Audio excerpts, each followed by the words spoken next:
ہے فیصل آباد مثلاً جو شہر ہے، یہ کبھی بھی ایک ذہن میں ڈال لیں کہ ایک پروونشل ڈیولپمنٹ فنڈ سے یہ کبھی شہر ٹھیک نہیں ہو سکتا.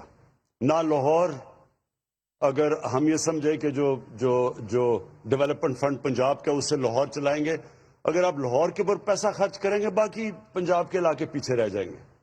ساری دنیا کے اندر جو شہر ہوتے ہیں جو کامیاب، میں آپ کو دنیا کے ماڈلز بتا رہا ہوں کہ لندن ہے، نیو یارک ہے، پیرس ہے، بلکہ تہران میں نے جو جا کے دیکھا، اور بلکہ اب ممبئی کے اندر بھی وہی سسٹم ہے.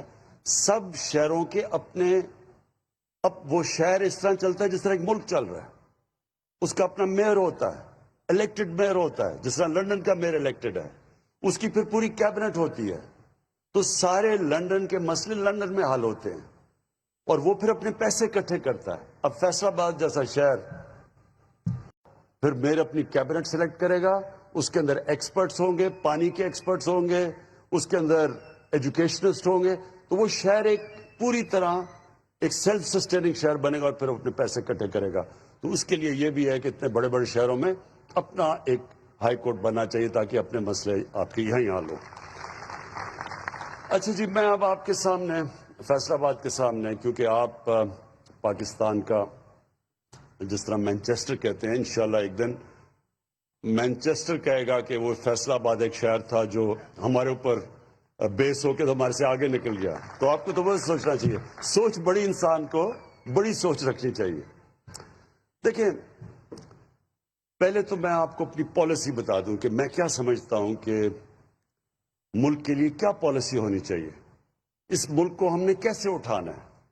اس وقت تو ہم نے یہ سوچنا ہے نا کہ ایک پاکستان جس کے اوپر تاریخی قرضے چڑھے ہوئے ہیں، پاکستان کی تاریخ میں جو ہمیں 2018 کا پاکستان ملا، پاکستان کی تاریخ میں کبھی اتنا زیادہ قرضہ ملک پہ اندرونی اور بیرونی کبھی اتنا قرضہ نہیں چڑھا ہوا تھا، کبھی اتنے بڑے خسارے نہیں تھے.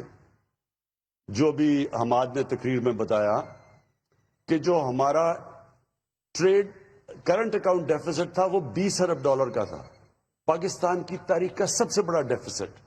یعنی کہ کبھی بھی کوئی ملک آگے بڑھ ہی نہیں سکتا، کبھی بھی کوئی ملک کی صحت اچھی ہو ہی نہیں سکتی جبکہ اگر اس کے ملک کے اندر جو ڈالرز اندر آ رہے ہیں وہ کم ہیں اور جو ملک کے باہر ڈالرز جا رہے ہیں وہ زیادہ ہے. یعنی یہ جب تک خسارہ ہے، نہ اس ملک کی صحت کبھی ٹھیک ہو سکتی ہے، نہ جو کریڈٹ ایجنسیز ہیں دنیا کی وہ کبھی بھی کہیں گے کہ جی ملک کی ریٹنگ اچھی ہے. وہ ہمیشہ اس ملک کو کہیں گے کہ یہ تھوڑی دیر کے بعد یہ کرائسس میں چلا جائے گا. اور سب سے بڑا کرائسس کیا آتا ہے کہ اس کی کرنسی ڈی ویلیو ہو جاتی ہے. جتنا بڑا آپ کا کرنٹ اکاؤنٹ ڈیفیسٹ اتنا پریشر آپ کی کرنسی پہ پڑتا ہے، اور جب کرنسی گرتی ہے تو کیا ہوتا ہے، مہنگائی آ جاتی ہے. ہمیں بڑا برا بھلا کہا گیا جی مہنگائی کا، لیکن پوچھیں کہ مہنگائی کے پیچھے وجہ کیا تھی. سب سے بڑی وجہ یہ کہ جو ٹریڈ گیپ تھا پاکستان کا، کہ کتنی پاکستان کے اندر امپورٹس آ رہی ہیں اور پاکستان کتنی ایکسپورٹس کر رہا ہے، اس میں اس ملک کی تاریخ کا وہ خسارہ تھا $40 ارب کا جو آج تک کبھی ملک اس کے قریب بھی نہیں گیا. جب $40 ارب کا ٹریڈ گیپ ہو تو اس میں ملک کے کرنسی نے تو گرنا ہی ہے. اور کرنسی کو کیسے بچایا ہوا تھا، پہلے ہی ہمارے پاس ریزروز کم تھے، فورن کرنسی ریزروز، وہ ریزروز بھی بلڈ اپ کر رہے ہیں قرضے لے کے ریزروز بلڈ اپ کر رہے ہیں اور وہ ریزروز کو خرچ کر رہے ہیں روپے کو سٹیبل رکھنے کے لیے. اور وہ جو پیسہ تقریباً میرے خیال میں 15 یا 20 ارب ڈالر انہوں نے 5 سال میں صرف پھینکا روپے کو اوپر رکھنے کے لیے. اس سے آرٹیفیشلی روپے کو اوپر رکھا، ریزروز بھی اپنے ضائع کر دیے، اور سب سے زیادہ نقصان اپنی ایکسپورٹرز کو اور اپنی انڈسٹری کو پہنچایا. کیونکہ امپورٹ سستی ہو گئی ہیں، ایک تو انڈسٹری ادھر مار کھا گئی، اور جب ایکسپورٹس مہنگی ہو گئی تو ایکسپورٹس ہو نہیں رہی تھی تو ہماری ایکسپورٹس بھی گر گئی.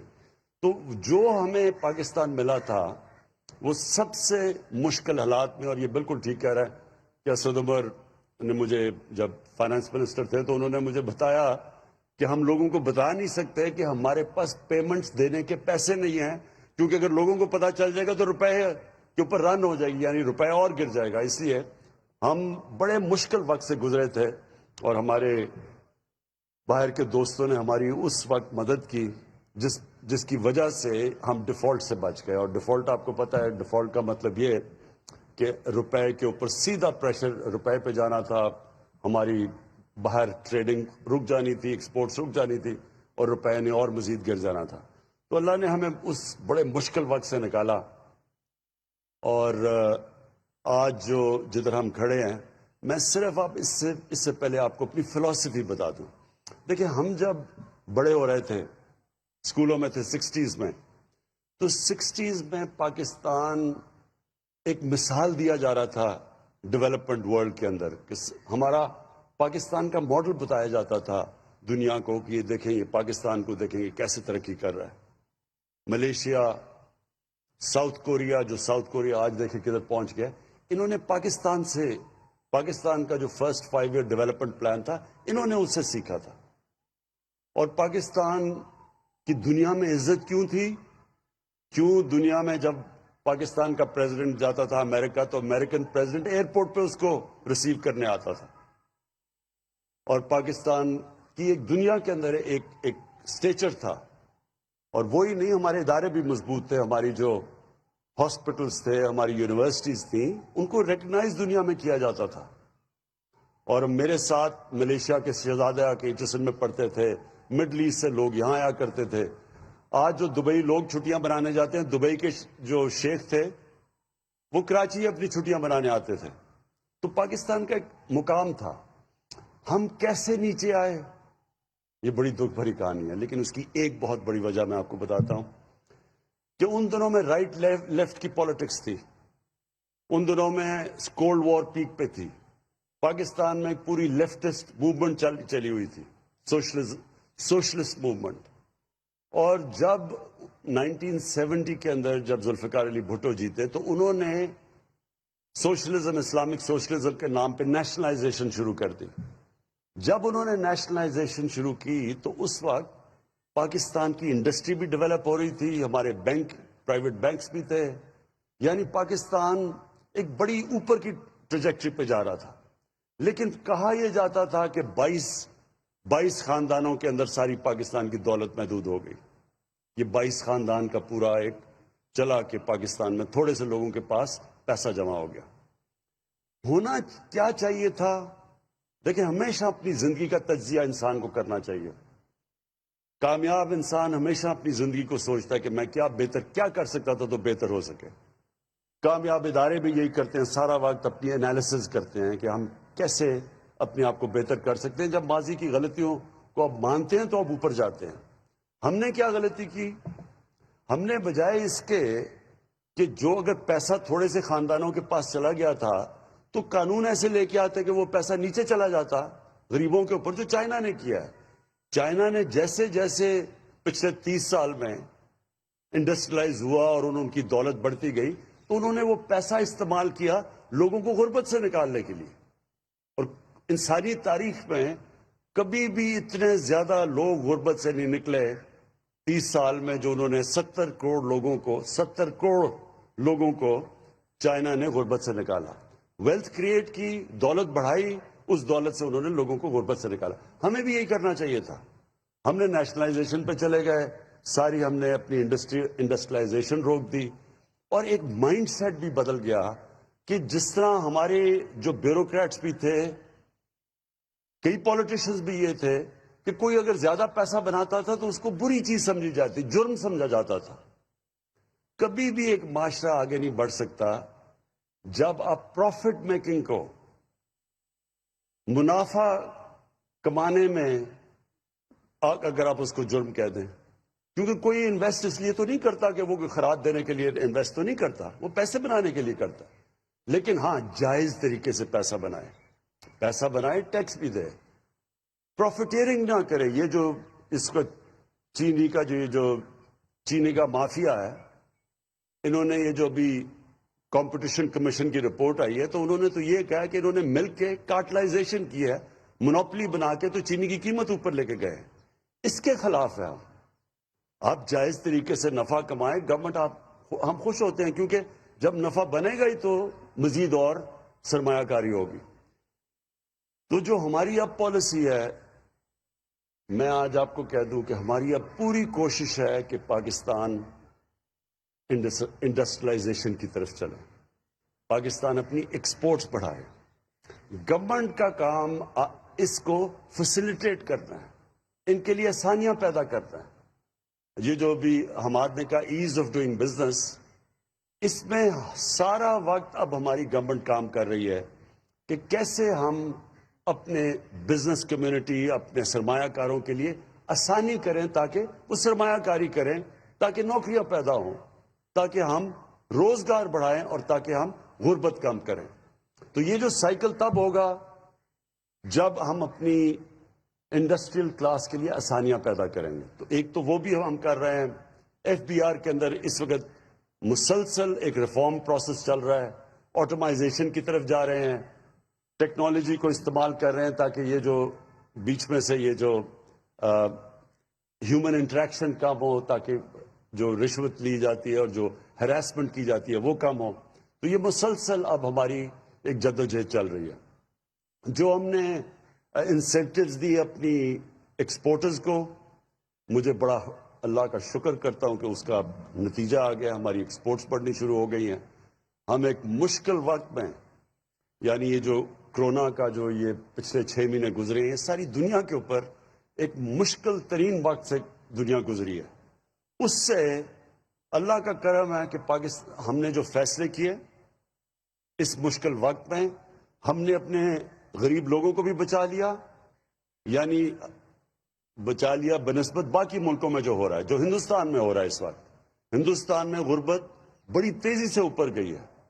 ہم نے جو فیصلے کیے اس سے ہم نے اپنے غریب لوگوں کو بھی بچا لیا، اور اس کے علاوہ ہم نے اپنی انڈسٹری کو بچا لیا، ایکسپورٹرز کو بچا لیا۔ اور یہ ہمارے فیصلے اس لیے بہتر ہو گئے کہ مسلسل ہم نے بیلنس کرنا تھا کہ ایک طرف لوگوں کو کرونا سے بھی بچانا تھا، دوسری طرف اپنے ملک کو بھی بچانا تھا، اپنی معیشت کو بھی بچانا تھا، اپنے انڈسٹری کو بھی بچانا تھا۔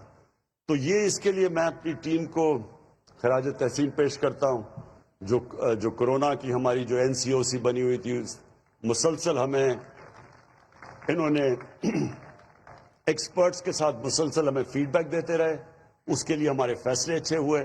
دوسری طرف حماد کو اور اکنامک ٹیم کو میں خراج تحسین پیش کرتا ہوں کہ انہوں نے بھی سارا وقت سوچا کہ انڈسٹری کو نقصان نہ ہو، کیسے اپنے لیبر کو بھی وہ رکھ سکیں، اور ان کے لیے انہوں نے فیسلٹیز پیدا کی۔ اسٹیٹ بینک گورنر، اس نے بڑا زبردست کام کیا، مسلسل کوشش کرتے رہے، میٹنگز ہماری ہوتی رہی، ہم اپنی بزنس کو، اپنے لیبر کو بچاتے گئے۔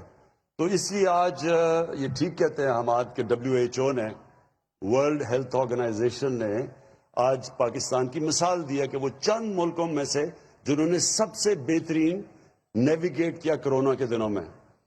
ویسے میں یہ ضرور کہہ دوں کہ ابھی ایک سیکنڈ ویو آ رہا ہے، ہم دیکھ رہے ہیں کیسز پھر سے بڑھ رہے ہیں، اور اس لیے آج ہم نے یہ بہت چھوٹی فنکشن کی، اور 300 لوگوں سے زیادہ فنکشن نہیں ہے۔ اور میں جنہوں نے نہیں ماسک پہنے ہوئے، میں سب کو کہوں گا کہ پلیز یہ ماسک پہنیں، کیونکہ یہ اللہ نے ایک دفعہ ہمیں بچا لیا ہے۔ احتیاط کر کے ہم کوئی چانس نہ لیں کہ ہماری اگر یہ خدا نہ خواستہ تیزی سے اگر یہ پھیل گئی اور ہمارے ہاسپٹلس پہ پریشر پڑ گیا تو ہمیں پرابلمز آئیں گے پھر اکانومی کے اوپر اور پھر غربت کے اوپر۔ تو اپنی میں انڈسٹری کو آخر میں جو آپ کو آج خاص طور پہ یہاں آیا، ایک تو مجھے بڑی خوشی تھی کہ میں جب یہاں الیکشن سے پہلے آیا تھا تو پاور لومز بند ہو رہی تھیں، کئی فیکٹریاں بند ہو رہی تھیں اور وہ ریل اسٹیٹ کی طرف جا رہی تھیں، اور بڑا مشکل حالات تھے فیصل آباد کے۔ تو مجھے بڑی خوشی تھی آج جب میں نے اپنے یہ ایم پیز اور ایم این اے سے پتہ چلوایا، انہوں نے کہا جی آج کل لیبر نہیں مل رہی ٹیکسٹائل کی، تو مجھے بڑی خوشی ہوئی اس چیز کی کہ شکر ہے ہماری روزگار بڑھ رہا ہے۔ مجھے ایک اور بھی میٹنگز کے اندر بڑی اچھی بات آج سجیشن دیا گیا، اور میں اپنے چیف منسٹر کو یہ کہوں گا کہ ہمیں اب سکلز، ٹیکسٹائل سکلز کے لیے انسٹیٹیوٹس بنانی ہیں تاکہ ان کو ٹریننگ کروائیں، کیونکہ آپ کو ویلیو ایڈنگ کے لیے بھی آپ کو لیبر چاہیے۔ تو وہ لیبر کے لیے، اس کے لیے، کیونکہ جو سکل ٹیکسٹائل کا اب جو لیبر ہے، جو ورکر ہے، وہ اب اس کی ڈیمانڈ بڑھ گئی ہے اور وہ مل نہیں رہا. تو اس لیے ہمیں اس کو بھی کرنا چاہیے, کیونکہ انشاءاللہ ہم جیسے جیسے اپنی ہماری ایکسپورٹس بڑھیں گی, اور میں آپ کی جس طرح حماد نے بھی آپ سے سب سے اپیل کی کہ مزید اور آپ انویسٹمنٹ کریں, اور انویسٹمنٹ اس سوچ سے کریں اور بے فکر ہو کے کریں کہ یہ اب آپ کے پاس ایسی گورنمنٹ آئی ہے جو کہ جس کا کام ہے آپ کے مسئلے حل کرنا, جو ایسی گورنمنٹ آئی ہے جس نے آپ کے لیے ایک سٹیبلٹی دینی ہے, ایک ایسی پریڈکٹیبلٹی دینی ہے کہ آپ جو بھی اپنی انویسٹمنٹ کریں آپ کو یہ فکر نہ ہو کہ ایک دم کوئی ایسی پالیسی چینج ہوگی جو ایک دم آپ کی انڈسٹری کو افیکٹ کرے گی. ہمارا کام ہے آپ کی انڈسٹری کی مدد کرنا, کیونکہ اس سے ایک آپ روزگار لوگوں کو دیں گے اور دوسرا ویلتھ کریٹ کریں گے. ملک میں جتنی آپ دولت بڑھتی جائے گی, ملک میں آسانی ہوگی اپنے قرضے واپس کرنے میں. ہمارے اوپر ایک تو قرضوں کا پہاڑ چڑھا ہوا ہے, اور وہ تب ہی ہم اتار سکیں گے جب انڈسٹریلائزیشن ہوگی اور جس سے ویلتھ کریشن ہوگی, پیسہ آئے گا ہی تو ہم قرضے واپس کریں گے. تو اس لیے ہماری یہ پالیسی ہے کہ ہم آپ کو پوری طرح سپورٹ کریں گے, فیسیلیٹیٹ کریں گے, آپ کے لیے آسانیاں پیدا کریں گے. فیصل آباد وہ شہر ہے جو کہ پاکستان کی انڈسٹریل سٹی ہے, جس کے لیے انشاءاللہ آپ دیکھتے رہیں گے کہ ابھی سی ایم پنجاب سے بھی بات ہو رہی تھی کہ آپ کے لیے آپ کی سڑکوں کا جو بھی حال ہے اس کو انشاءاللہ اس میں بھی انویسٹ کریں گے. کراچی ہمارا ہے, اس کے لیے ہم نے بڑا پیکج تیار کیا ہوا ہے, کیونکہ یہ نہیں کہ فیصل آباد نے مجھے ووٹ دی اور کراچی نے مجھے ووٹ دی, اس وجہ سے نہیں, کیونکہ آپ پاکستان کے انڈسٹریل ہبز ہیں. آپ اوپر جائیں گے تو پاکستان اوپر جائے گا. تو اس لیے ہماری پوری کوشش ہے آپ کی مدد کرنے کے لیے. وہ اور بات ہے کہ آپ میں ماشاءاللہ اتنا شعور تھا کہ آپ نے صحیح پارٹی کو ووٹ دے دی, لیکن اس کے باوجود ہم اس لیے کریں گے کیونکہ ہماری اس وقت انڈسٹریلائزیشن, یہ 1960s کے بعد یہ پہلی دفعہ وہ گورنمنٹ آئی ہے جس کا مین پالیسی, اس کا فیصلہ کیا ہوا ہے ہم نے کہ ہم نے پاکستان کو انڈسٹریلائز کرنا ہے. تو جو بھی آگے پالیسیز بنیں گی آپ کے ساتھ مشاورت میں بنیں گی. ہم کانسٹنٹلی آپ کے ساتھ مشاورت اس لیے کریں گے کہ آپ کی انپٹ آئے گی تو ہم آپ کی رکاوٹیں دور کرتے جائیں گے. اور پھر اللہ کا شکر ہے کہ جو اس وقت پاکستان کے انڈیکیٹرز ہیں, ہماری جو اکانومی چلنی شروع ہو گئی ہے, ہماری جو کنسٹرکشن انڈسٹری ہے جو کہ سب سے زیادہ شہروں میں لوگوں کو روزگار دیتی ہے, کنسٹرکشن انڈسٹری چل پڑی ہے, اور اس کے ساتھ 30 اور انڈسٹریز جو ریلیٹڈ ہیں ان کے اندر کام شروع ہو گیا ہے. اور کنسٹرکشن انڈسٹری کو جو پیکج دیا وہ بھی پاکستان کی تاریخ میں پہلی دفعہ ایک اپنی کنسٹرکشن انڈسٹری کو اس طرح کا پیکج دیا ہے. تو کنسٹرکشن انڈسٹری, ٹیکسٹائل انڈسٹری, اور اس کے علاوہ جو ہم نے اپنے ورکرز کو اب ٹرین کرنا ہے, لیبر کو ٹرین کرنا ہے تاکہ وہ بھی ویلیو ایڈڈ ہو. وہ بھی مجھے پتا ہے کہ پرابلمز آ رہے ہیں ہماری اب انڈسٹریلائزیشن کے اندر, تو وہ ساتھ ساتھ ہمارا چلے گا. ہم نے اپنے جو بینکنگ سیکٹر ہے, جو ہم نے اسٹیٹ بینک آف پاکستان ہے, کبھی بھی اسٹیٹ بینک نے اس طرح کی اپنی انڈسٹری کی اور کنسٹرکشن سیکٹر کی مدد نہیں کی جو آج وہ کر رہا ہے. وہ بھی کانسٹنٹلی آپ کو فیسیلیٹیٹ کر رہا ہے آپ کے لیے آسانیاں پیدا کرنے کے لیے. اور میں آخر میں آپ سب کا شکر گزار ہوں. میں جو پاکستان کی جو انڈسٹریلسٹ یہاں بیٹھے ہوئے ہیں, آپ کو پھر سے آخر میں شور کرتا ہوں کہ ہمارا انٹرسٹ یہ ہے کہ آپ جس طرح ایک دفعہ 60s میں انڈسٹریز کو پوری طرح پروموٹ کیا گیا تھا اور اس کی وجہ سے پاکستان آگے نکل گیا تھا سارے خطے میں, اسی طرح اب بھی ہم آپ کو کریں گے. میری ریکویسٹ صرف آپ کو یہ ہے کہ جو آپ کا لیبر ہے, جو مزدور ہیں, ان کا ساتھ ساتھ جیسے جیسے آپ کی حالت بہتر ہوتی جائے, مزدوروں کو آپ نے نہیں بولنا, ان کے لیے بھی آپ نے ان کی بھی سیلریز کا آپ نے دھیان رکھنا. بہت بہت شکریہ. آپ کو بتائیں کہ وزیر اعظم عمران خان کا تقریب سے خطاب, جس میں ان کا کہنا ہے کہ ہمارا انٹرسٹ یہ ہے کہ انڈسٹریز کو